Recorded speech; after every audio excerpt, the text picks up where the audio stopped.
একটা ছোট্ট কোম্পানি মাত্র $1 দিয়ে শুরু করে এখন 1 বিলিয়নের একটা কোম্পানি।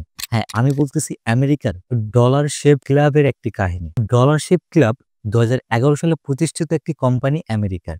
তো ওরা কি করছে? ওরা ১ম এ একটি প্রবলেম খুঁজে বের করছে এবং ওইটার সলিউশন দেওয়ার জন্য একটি মেথড বের করছে এবং ওইটা এপ্লাই করছে এবং রেজাল্ট বুম!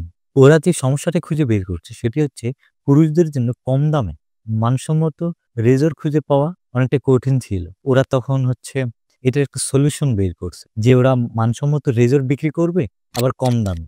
সো তখন মার্কেটে অনেক কম্পিটিটর ছিল যেমন জিলেট আরো অনেক ধরনের কোম্পানি ছিল যারা এই বিজনেসটি করত। তো ওরা কি করছে? ওরা Facebook এবং YouTube এ অ্যাড রান করছে।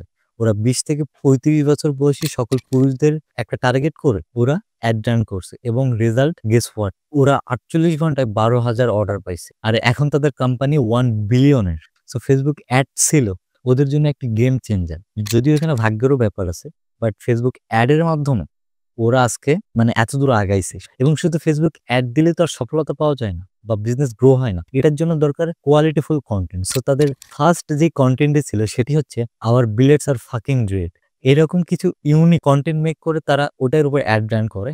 দেন আরো অনেক স্ট্র্যাটেজি ফলো করার পরে ওরা আজকে এত দূরে 1 বিলিয়ন এর কোম্পানি ওরা মেক করে ফেলাইছে।